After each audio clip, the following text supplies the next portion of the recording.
Hey everybody, and welcome to my Hairbrain Live Takeover. I'm Dusty Rohde. I'll be your host for like the next hour or so.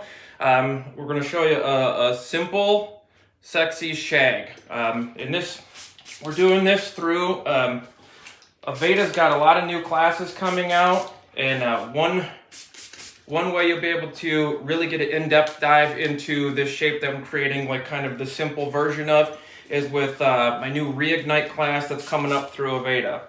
But for everybody that's on there now, feel free to ring in, ask any questions that you might have. I'm going to try to show you something that's very salon wearable, easy to do in a few simple steps, and then something you can take back to your guests. Now, just because something that is simple doesn't mean it's not going to take commitment. You know, so some of these shapes, especially when you're cutting a shag, you really have to commit, because a lot of the time what you're creating something that is almost anti what we've been doing in the past. So a lot of times what you're building shape in previous trends and styles, you're starting at the bottom, you're building your shape and you're working your way to the top. Now with a shag, you're essentially cutting almost like a mullet. So it will take some commitment. I'll show you some easy steps to get there, but it will take a bit of commitment in the approach. So the first thing I'm going to do, and I want to show you guys, is I'm going to tackle the fringe section first. Let me show you the sectioning that we have here. Just a simple section through the fringe. These two bottom half of the head I just split in half, and then the top half of the head has been split in two as well. Now what I'm going to do first is I'm going to start with the fringe. And one thing that you'll notice about the fringe is that I didn't do like a traditional triangle. That there's nothing wrong with that, and that's a way to create fringe. But a lot of times what I find when creating my fringe is I want more of an even distribution of weight in through this front hairline area. So if I'm doing and building off of a triangle, I end up getting a bunch of excess weight in through this midsection, and sometimes it's not necessary, and all it does is create extra work for me. So with these, they're going to be longer curtain fringe, so I want more of an even distribution of weight from one side to the next, so I'm not going to have to go back and remove a bunch of additional weight that I may have left in by doing more of a triangular section. So the first things first, I'm going to take from my fringe section here, I'm just going to grab a little piece down the center, and this is where you're going to establish your guide. So wherever you feel comfortable with your shortest piece being, that's really up to you. One question that I get asked quite a bit is if somebody wants curtain fringe, can they part it off to a side? And generally I would say the answer is it's not the best idea. You definitely can do more of a side part, but then what ends up looking like is you have like this nice full curtain on one side and then just like a few little wispy hairs on the other. So what I'm going to do now is that I've established my little guide here. I'm going to drop this a little bit.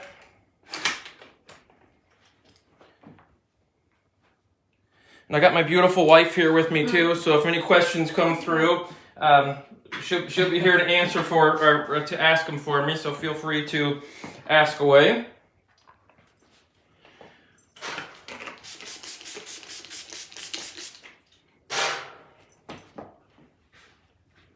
So we're going to take this section. Now after I've established that centerpiece and that guide, I'm going to pull the hair straight out from the head, and so it's parallel to the floor. Now, what I'm not going to do is I'm not going to elevate this section higher than parallel to the floor, and I'm not going to drop my elevation lower than parallel to the floor. Parallel to the floor is kind of a really good indicator, and it's a good spot that you know when you have to kind of repeat it on the opposite side.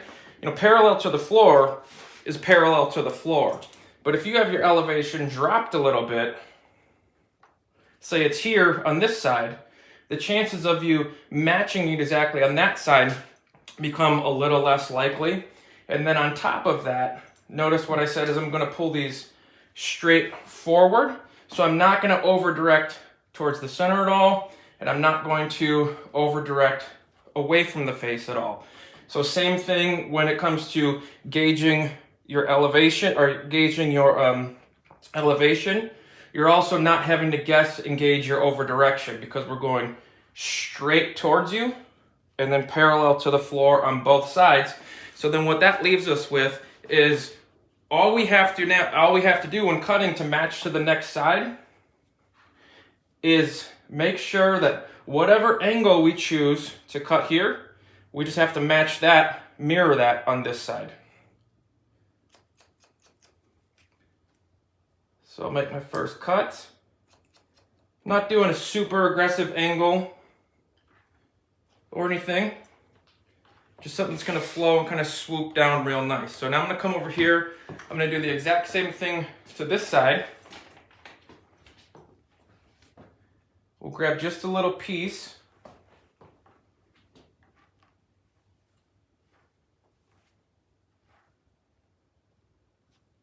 Make sure we find just our shortest piece. And we're gonna pull this straight towards us and then also parallel to the floor. So like I said, that leaves us, the only guesswork that we are actually left with is making sure that our finger angle is mirroring the angle that we created on the other side.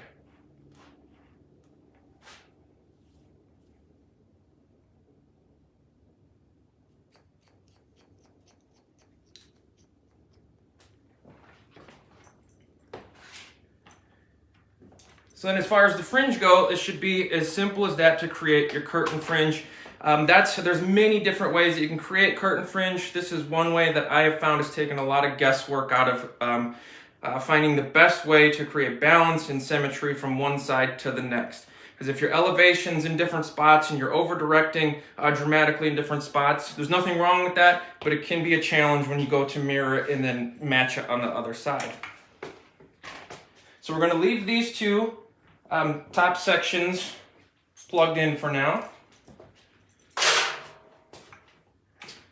I'm gonna move to this side section. There's no questions yet, huh? No, everyone's just saying hello.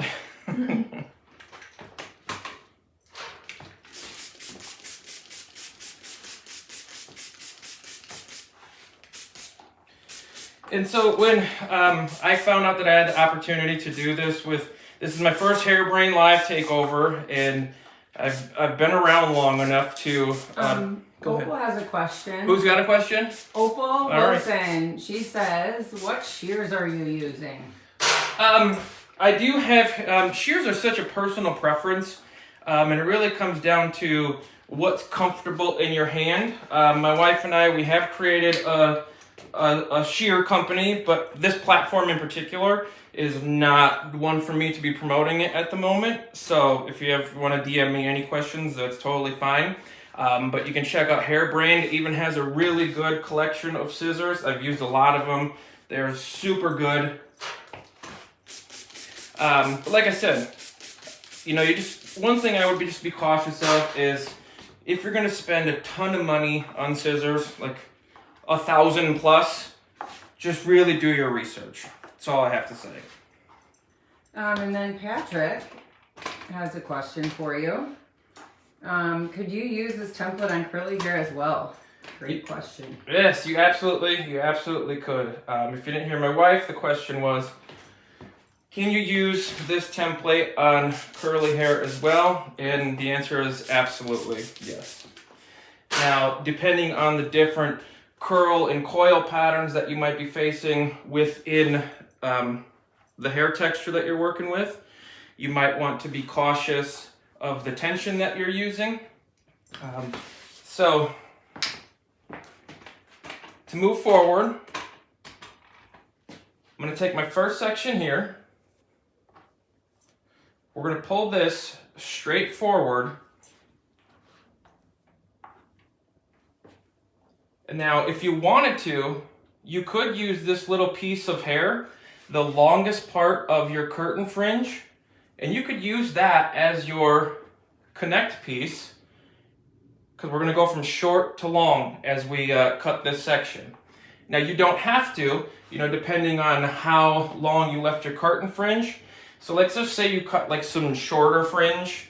You may not want to use this longest piece as your connect piece because it might be too aggressive of an angle in the front. I found that I left my curtain fringe pretty long, so I'm actually going to connect to it.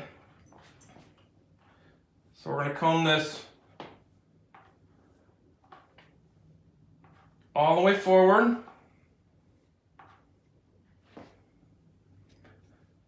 Find my little piece there.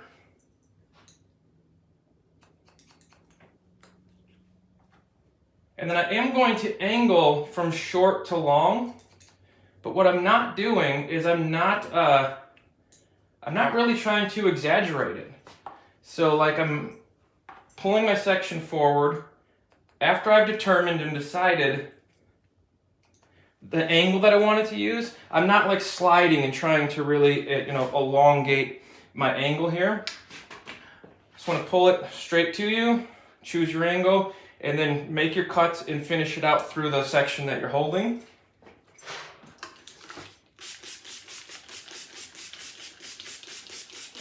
There was another question about the client. If a client has recessed hairline, would you section it differently? Yeah, the challenge that you're going to find with any type of recession in doing a shape that has curtain fringe, my whole philosophy on fringe, whether it's short, long, curtain, swept, or whatever, is you got to commit. Because if you don't commit and do the appropriate amount of weight that they're going to need to pull the look off, it just looks kind of stringy and like just little pieces floating around. And I think it's just you're gonna overpromise and underdeliver if you don't be completely upfront and honest with your guest. And if they got a receding hairline and they want full curtain fringe, you might have to tell them, hey, we're gonna have to take this section here and make it this big, and then at that point they're gonna have to decide, whether they feel comfortable with committing that much or not. This will piggyback off that question, which is how thick, she signed on late, how thick could you or should you make the bangs? How far back do you have to go? So once again, that kind of goes to personal preference. You really just get to decide how much drama you want to bring into that fringe section. And I honestly always say, just if you're going to do it right, just take enough hair. You just don't want little stringy, wispy pieces. But like I said before, there's nothing wrong with being completely open and honest and upfront with your guests. And just saying, hey, your hair's finer up here. You don't have to say it's receding, but say, this fringe area here is a little weaker. So if you want whatever particular look they're bringing in, especially if they're bringing in a look with a full fringe, just be honest. Hey, we're going to have to take this much of a section. So a whole portion of the front of their head's going to be their fringe section, which would be super cute, but at that point they'll have to decide, are they willing to do it or not. So then what I did with this last section is the exact same thing I did with the previous section. I pulled it all the way forward. So basically we are directing these next subsections all the way forward, bringing it to my previously cut section. So essentially we have a stationary guide here that all of these are reaching to. So I'll take another little subsection.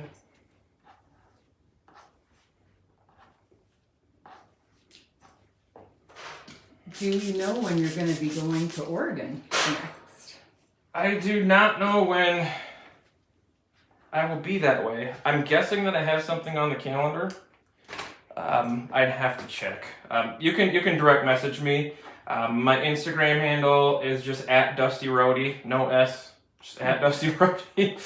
And then I will try to do my best to let you know when I'll be in that area. But like I said at the beginning of this, this particular shape or a version of this shape will be in Aveda's brand new Reignite class that I'll be hosting. There's going to be a lot of calendar classes around the nation.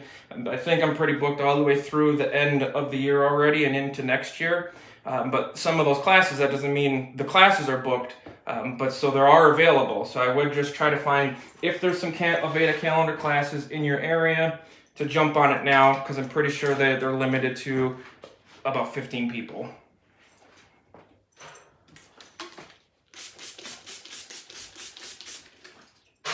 So really all we're doing is we are continuing that exact approach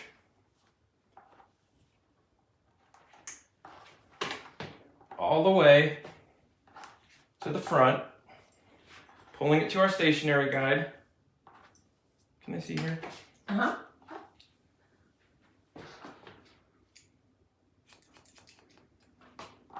It's perfect. Next section. Now with most people's length, or if they have a bunch of layering in their hair, this is the point where you're going to really start to run out of hair quickly. You'll start to realize that the hair is no longer reaching. So you can see I just have like a few strands of hair that are making it.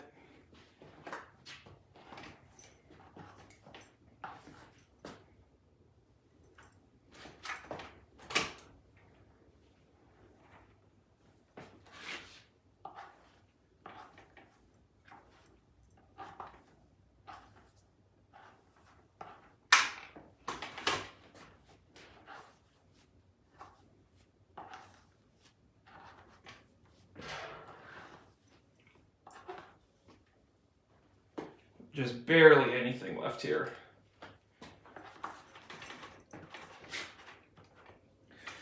So then essentially this bottom half of the head, as far as the actual layering technique is concerned, is done. I'm going to come to this side. We're going to repeat that process on this side, and then before I get to the top, I'm actually going to do some different internal layering techniques before I move to the top.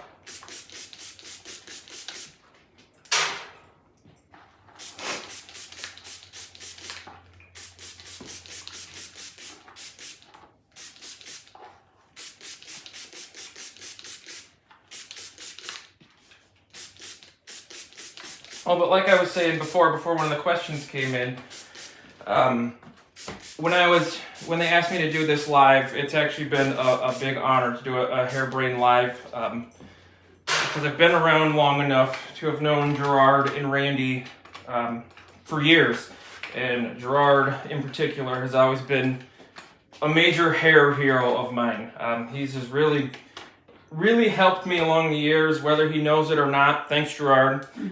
Opening my eyes to how to look at shape different, how to see things different, how to be okay with, creating a lot of feeling and not just building like Legos, but also being able to cut on feeling a lot too. So thanks, Gerard.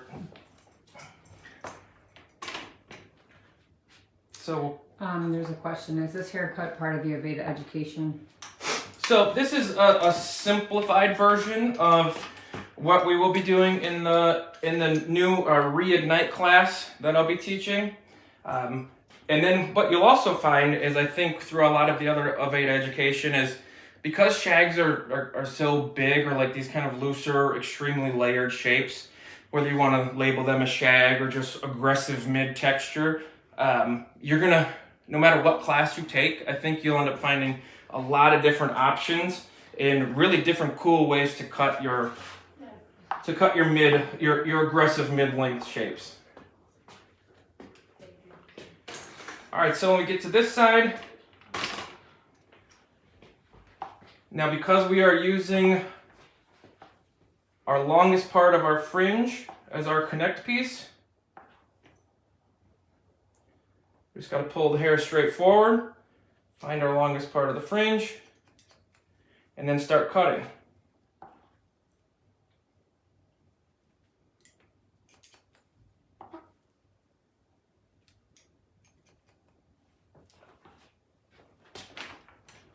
Next subsection.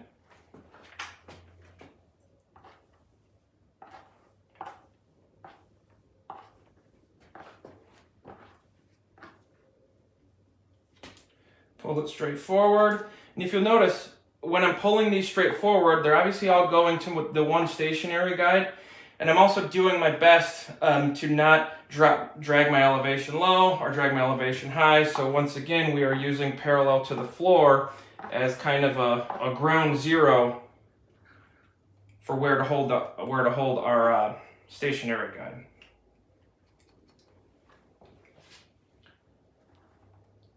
How big are your subsections?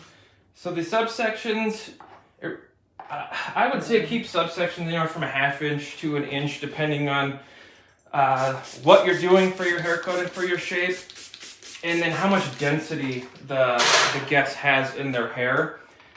You know, and you just kind of have to ask yourself too, or what's the shape that I'm trying to create? You know, if you're going for a super crisp, just beautiful, perfect graduated bob, you're going to want to lean more towards obviously taking the smaller, cleaner, more precise sections you take when building a shape like that from the bottom up.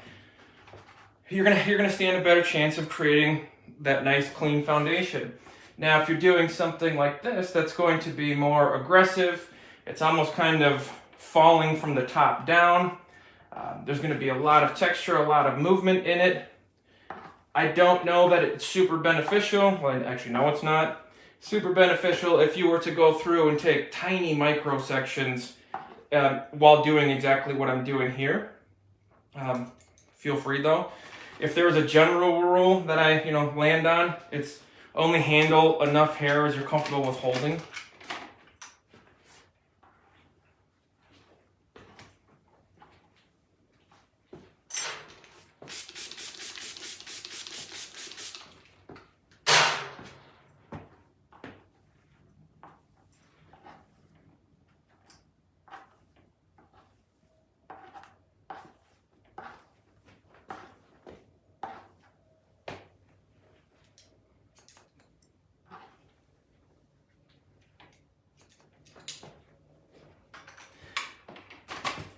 So yeah, I mean, some of you guys may have seen it already or not. My Aveda I'm Back video. It was a lot of fun to make. Obviously, the jacket that I wore in it has caused a huge stir. So just to touch on that a little bit too. Obviously, Aveda has been a huge part of my career ever since I was little. So, and I mean little, because I went to the Aveda Institute when I was 17 years old. So for some of you that don't know my story, I actually decided I was finished with high school at about 15, 16, made the executive decision, and ended up going to hair school. So I spent what would have been my senior year of high school at the Aveda Institute. And so literally Aveda's been a part of me since I was little. And so I always feel so good to be back within the network with, people that just really care about education, that really care about, the craft, their artistry, and they're just all around good people.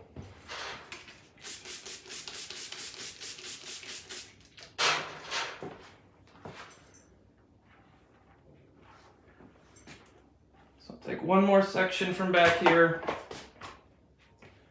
I don't think any of it's going to reach.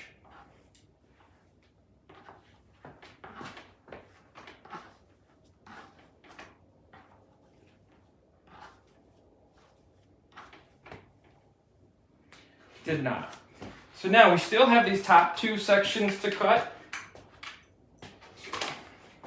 But I'll kind of give you a quick tour of how the shape has began to unfold.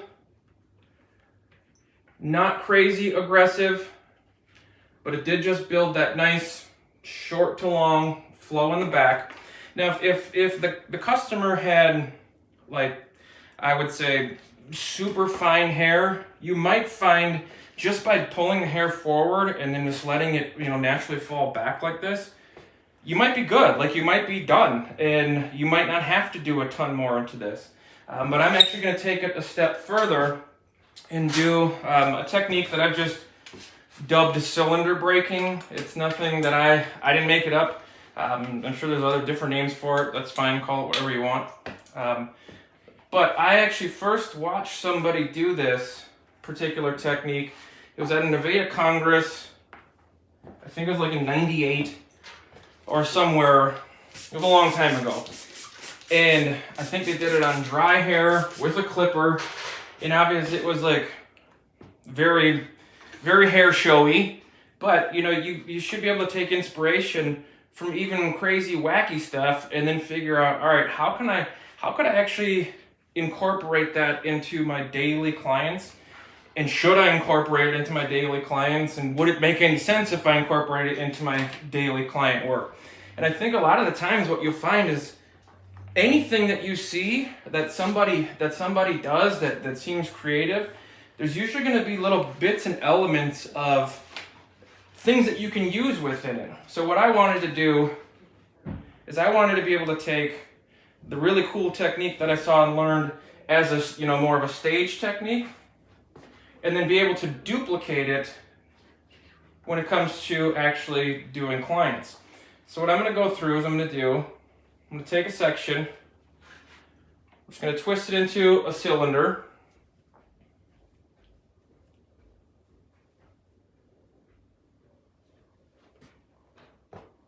Once we got a nice cylinder, we don't want it super tight, but you do want it clean.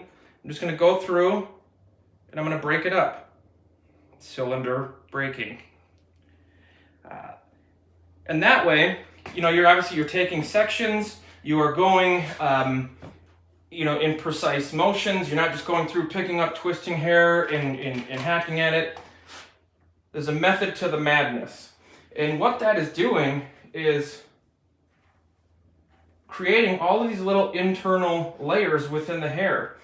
Layers kind of a funny word, because like what's a layer? It can be so many different things. So basically, in my opinion, it's if there's a shorter piece not touching the piece next to it or around it, no matter how it got shorter or what you did, you've essentially created a layer within the hair.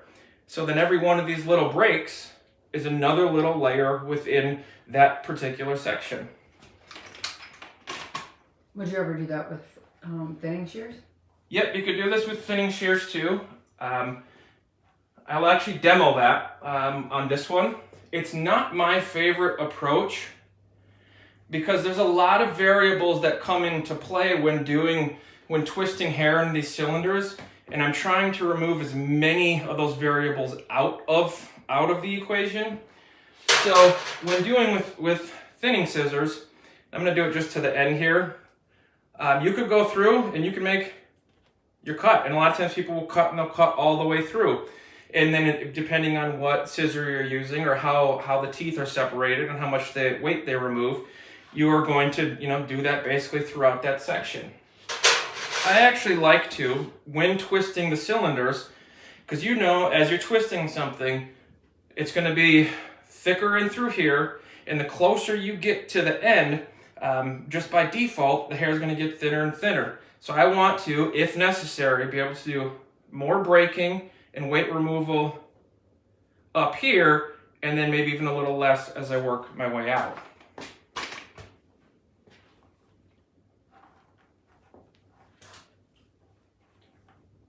Now with these, I would say that the subsections are about a good inch. And that really is up to you how much density you want to remove. I will do this. Some questions that may come through is, do you do it on fine hair? Absolutely. I just do it way more, with way more finesse. Another question that comes through a lot is, will you do this on curly hair? This is actually one of my favorite curly hair go-to methods when working and trying to create internal wave in somebody's hair texture. So one of the bigger challenges with curly, wavy, textured hair is getting rid of the big triangle, the big, Liberty Bell shape. And so by doing cylinder breaking through curly, wavy hair, you're able to put those little layer pieces within your shape where you see fit in a much more organic, basically setting. You're not creating a shape at the bottom and then of a foundation and then working your way up. You're kind of creating an organic vibe throughout the entire head.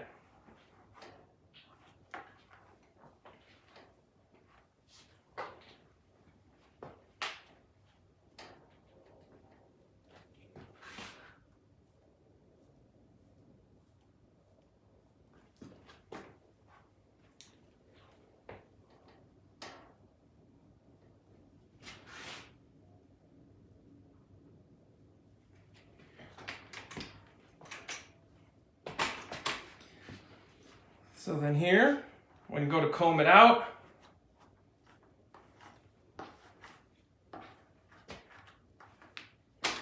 you end up with a fair amount of weight removal. But it's not crazy and it's not excessive unless you actually want it to be. Whenever I've taught something like this in class and we go through, people will always wish that they did more when they had the opportunity to do it. So although it might seem scary, there's a good chance you wish you had done more. Would you, Patrick is asking on the shape being cut, would cut a razor be used? What razor would you recommend? That absolutely could be used. I don't particularly use a razor for the cylinder breaking portion of this, but for everything else you absolutely could. And you could use a razor for cylinder breaking though too. Let me twist a piece and I'll kind of show you one way that you could approach doing that.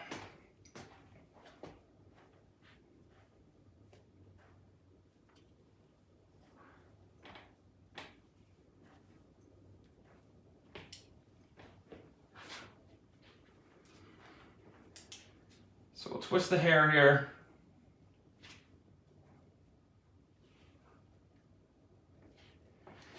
And then if you wanted to use a razor, let's put me on the spot and I don't have one. Let's see.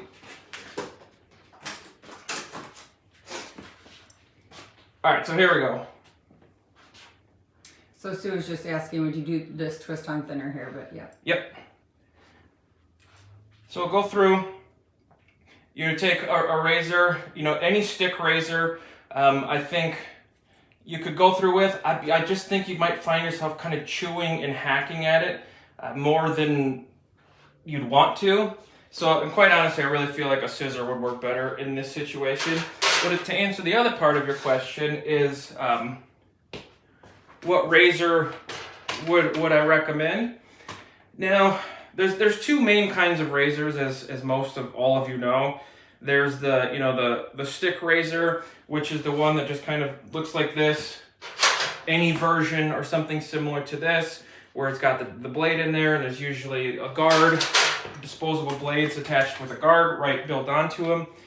And then there is more of the feather plie razor, which is more of the straight blade razor. Now, just a little bit of my experience with razors, and this is where Gerard actually really helped me too. I wouldn't have even considered touching a feather plie razor until I was able to sit through and really learn from him how to use it, how the benefits of it. And after I learned how to use a straight razor, I kind of became a straight razor snob. And anytime that you find yourself being super arrogant or snobby about a particular approach or a particular technique or a particular tool, you're really closing the door on yourself for learning much new things. So what if a new tool came out? Or what if there was something about the other razors that you didn't know, but you've just all of a sudden shut the door because you only use a straight razor now? So, and that's kind of where I landed.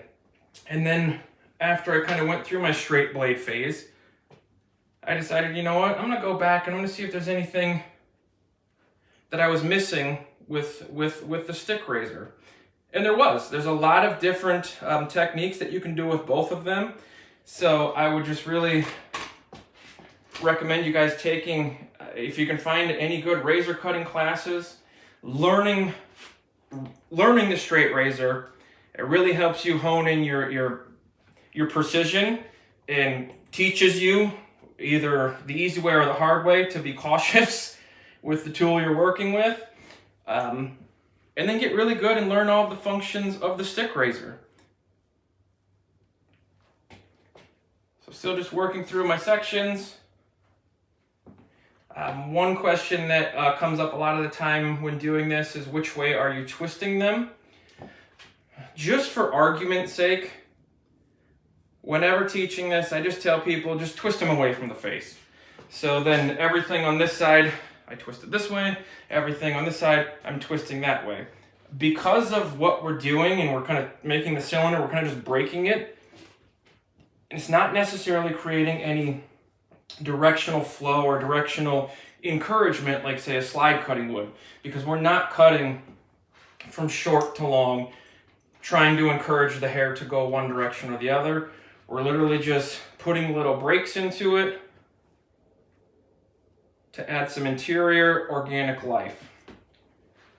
So, I mean, I don't honestly think it matters, but if you want to feel better and more comfortable about your symmetry when doing this, twist away from the face. Another question that'll come up quite a bit with this is, okay, so how do you duplicate that? So let's just say somebody comes back in 6 weeks and you did some crazy cylinder breaking. How do you go back and do that again? You know, what's your approach? And I say it's just as simple as this. If you get them in your chair and you're doing a consultation and the amount of weight that was removed in through here last time and the amount of texture that's visible that was cut through last time, you're good and you're happy with it. When you go to do your cylinder breaking this time, you're going to pick the hair up. You're going to twist it just like you did before, and you're only going to do 6 weeks of cylinder breaking. So what does that probably mean? 1, 2, done. Move on to the next. Because you're not going to need to go through and break up all of the entire cylinder, because visually it's already looking good. So you can really start to see the shape unfold there.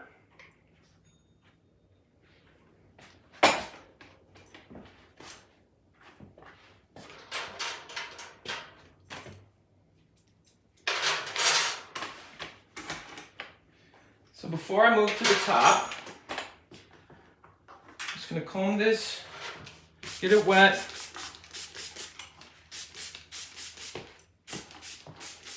Comb these down. And I'm just going to gently clip them out of the way so they just kind of stay in position while I cut the top section here.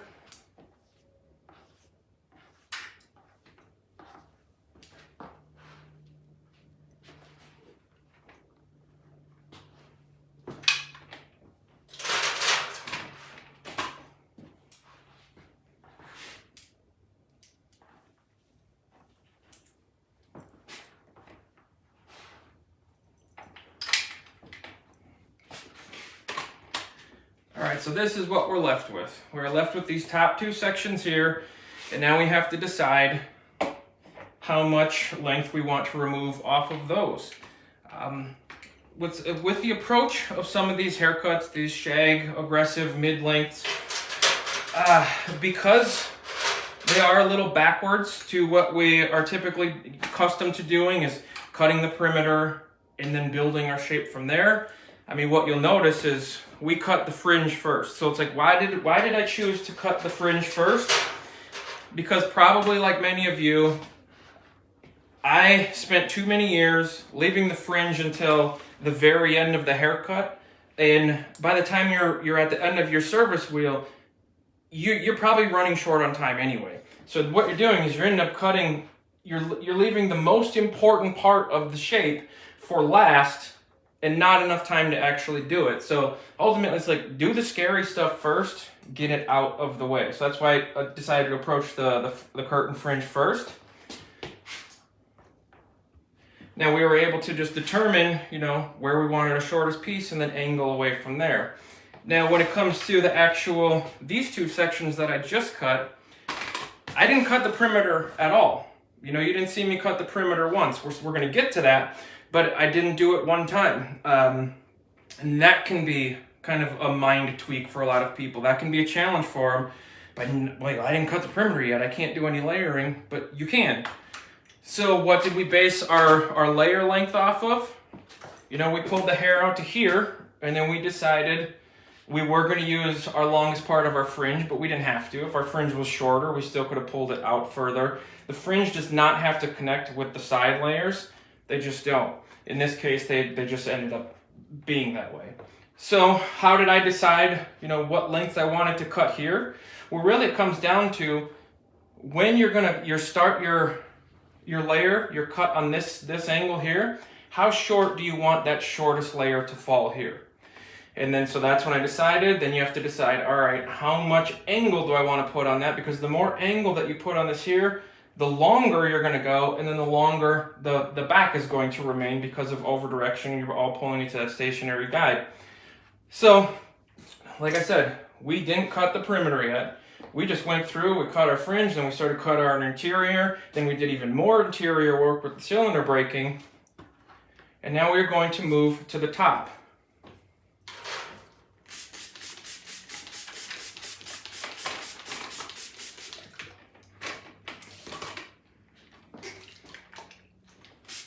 So once again, for you guys that are just joining, I'm Dusty Rohde. This is the Hairbrain Live Takeover.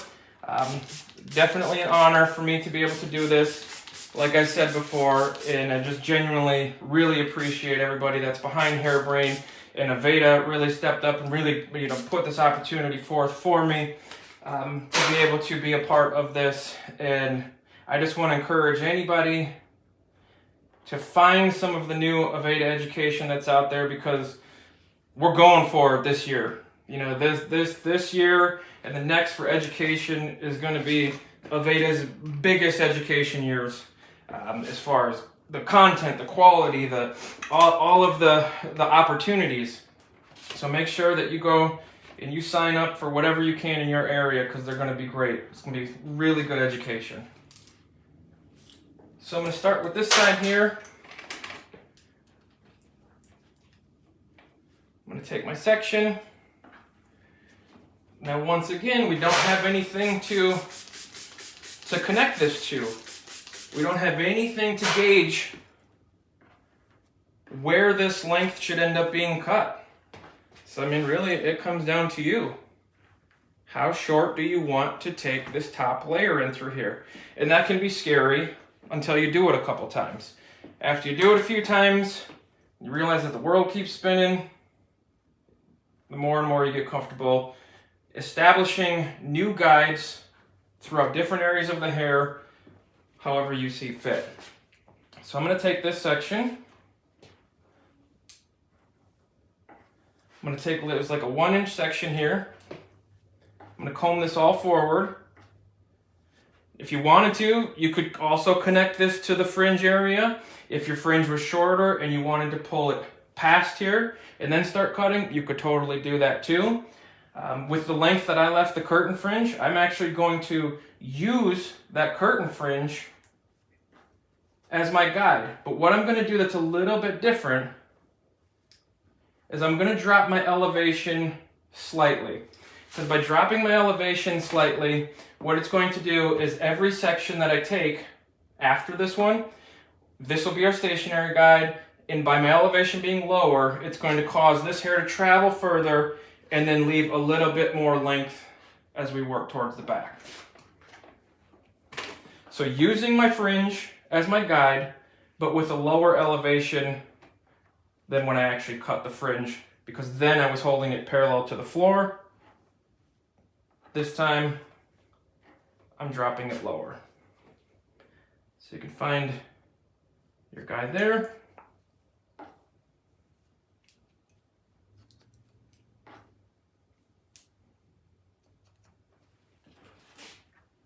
Next subsection from the top. You do want to be gentle and make sure that when you're moving your subsections around that you're not combing into this and you're not disrupting the hair that you clipped out of the way.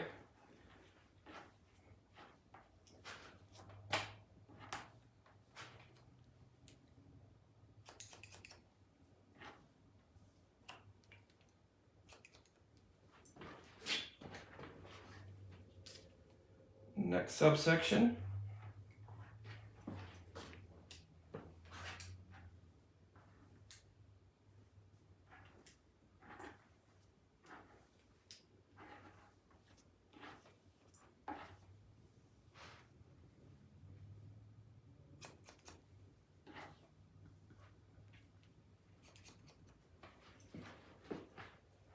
Last subsection.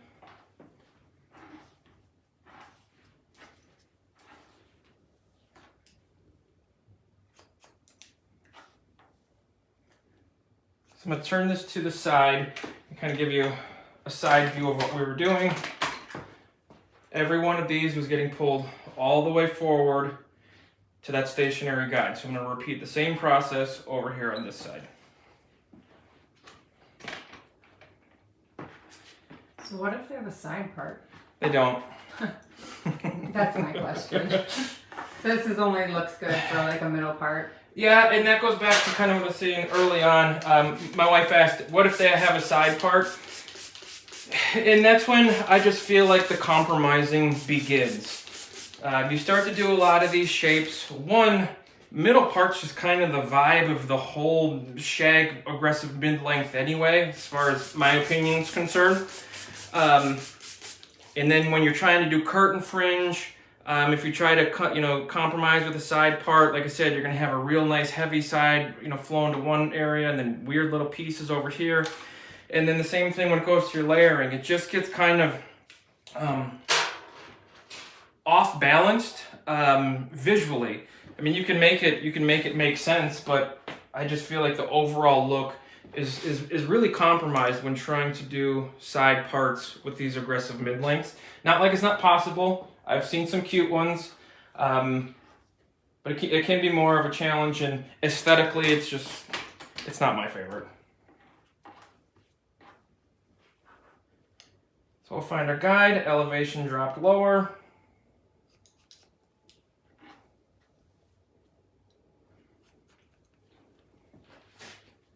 Next subsection.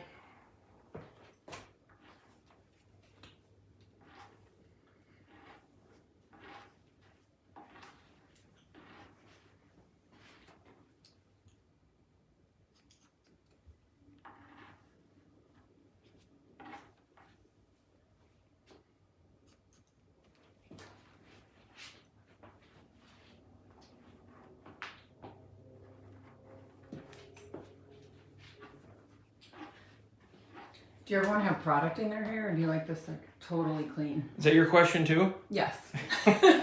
My wife's filling in for you guys, so thanks for all the questions. If I was sitting here in class, I'm just thinking of questions I ask. So my wife asked, basically, is there anything that you put in the hair while cutting?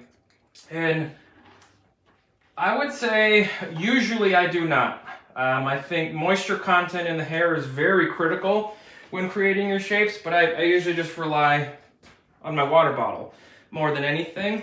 But that being said, the leave-in conditioner, the Fringe leave-in, is awesome.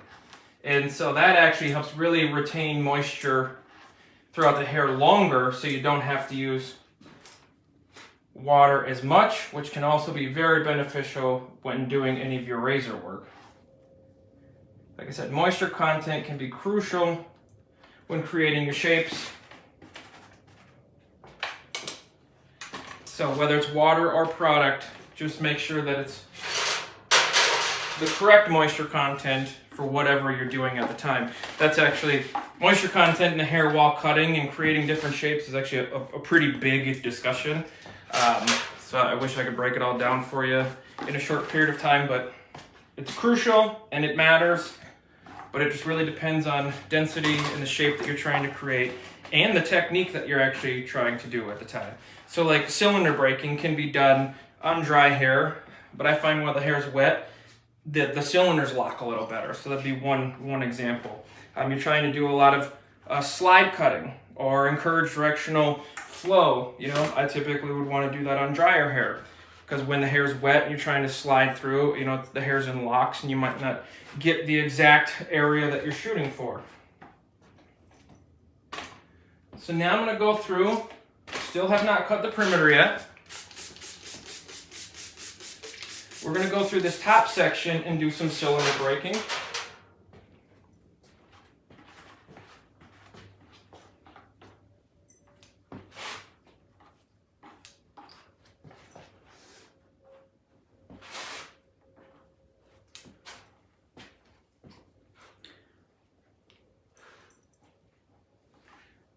Now, with these ones, you'll see that my elevation is much higher when working on the top of the head for your cylinder breaking. And the higher your elevation is with the cylinder breaking, by default, the closer you're going to be able to get to the scalp when doing it. So just get that section out of the way, and I'll show you what I'm talking about. So if I'm taking my subsection and I'm going to create another cylinder break, and I'm pulling this cylinder out so it's parallel to the floor, the closest that I can get to the scalp is right here, when the cylinder actually starts up here. Now, that doesn't make it right or wrong, but if you want to create more drama with your cylinder breaking, closer to the scalp, raise your elevation, so then your first breaks can be a lot closer to the head. Donna asked, when you drop the elevation for the top, did you use her eye or nose to determine where the guide would be for the second side? I just use for the second side. Mm-hmm. I basically, so repeat the question again, sorry. When you dropped the elevation for the top, did you use her eye or nose to determine where the guide would be for the second side? So I use the fringe. I think that answers, I think that's what you're asking. I use the fringe for both sides. So, we obviously had our fringe cut on both sides. So when I over-directed and dropped the elevation down, I was able to see and use the fringe on both sides. I hope that answers what you're asking.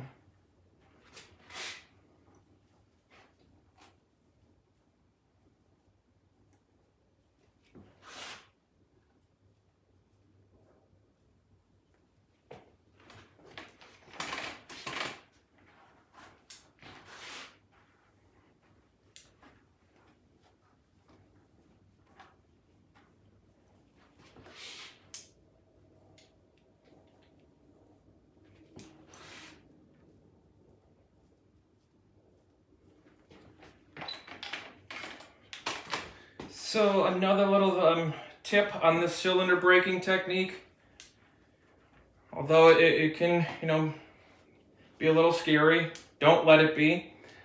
When you twist your cylinders, I said early on, make sure that they're not super tight or twisted too tight, because if you twist a hair while it's wet really, really tight, it's hard for the scissor to actually cut through. So you might not be able to have that finesse to it. So you just want it clean, but it doesn't have to necessarily be super tight. Another way that I find to get a good, consistent, clean cut out of it is you actually want to use the back of the blade. So you want to be actually open that scissor all the way and be using the back of the blade here to cut. Although it might seem scary, like you're going to end up cutting the whole piece off, but I can promise you this, that the power of the blade is closer to the pivot point of the blade. So when you're back here, you're actually able to make slight movements and have a lot of power working in that blade, to whereas if you're trying to use the tip of the blade, and by the time you get enough power to the tip of the blade, it might end up snapping through the entire chunk of hair. So use the very back of the blade. And then I find too, this little rocking approach really helps break into it smoothly. So I'm just working around the shape.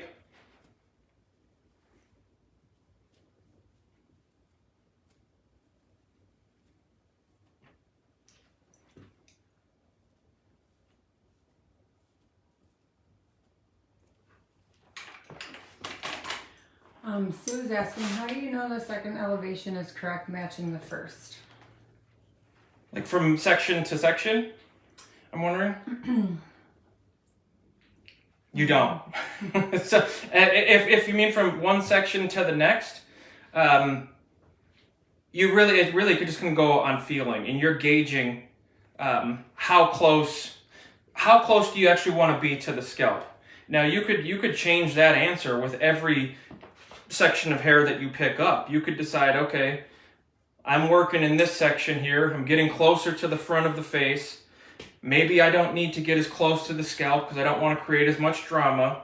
So then you might do your elevation here, as opposed to pulling the hair where the elevation is up much higher. And back to what I was saying earlier about, Gerard really helped me along the way with kind of being able to feel haircuts more. And that kind of translate into even section by section.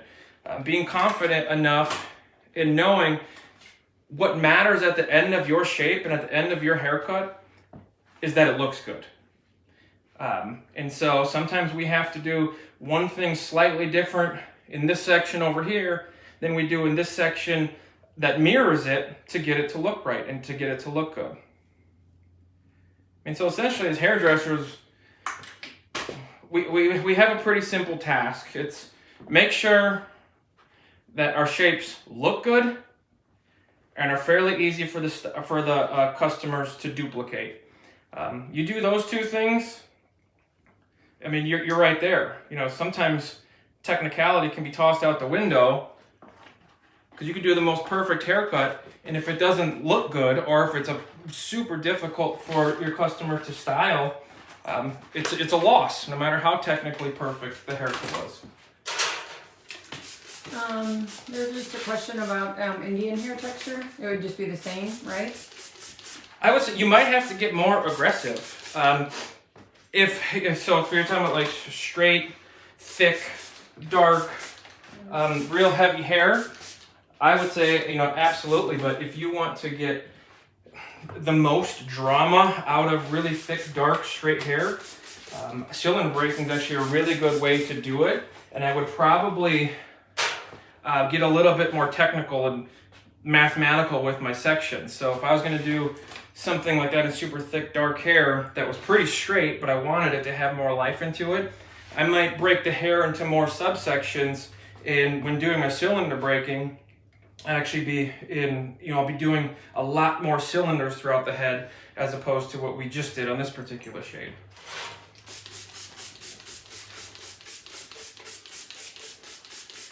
So I'm gonna wet this here. I'm gonna comb this all forward. Comb back down.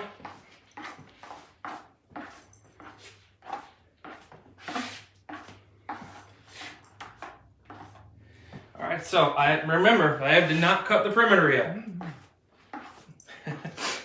So then that's the last thing for us to do. Now, how you go about cutting the perimeter is absolutely crucial to finishing your shape off appropriately.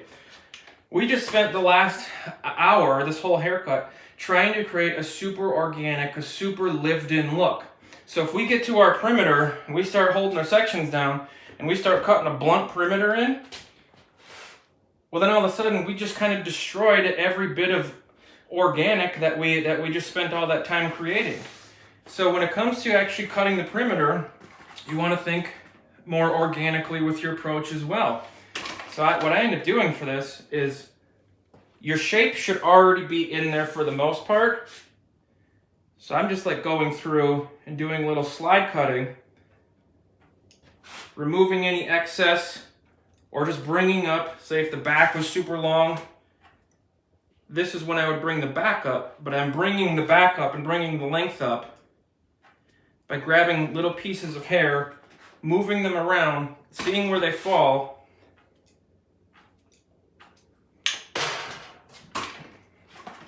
and then kind of sliding through as I bring and cut the perimeter up.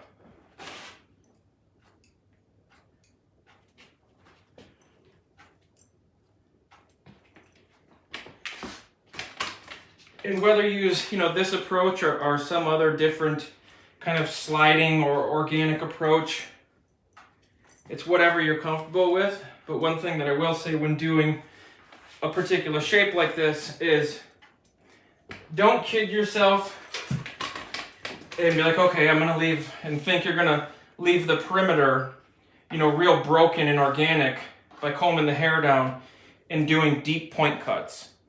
Because usually what ends up happening is with some deep point cuts, just your eye alone will start to create, and that line's gonna get more and more blunt. And not to mention, you know, deep point cuts can only be as deep as the scissor will allow it, or as deep as the hair will allow it before the hair folds over, and you're not able to actually get through there and do as deep point cuts as you want.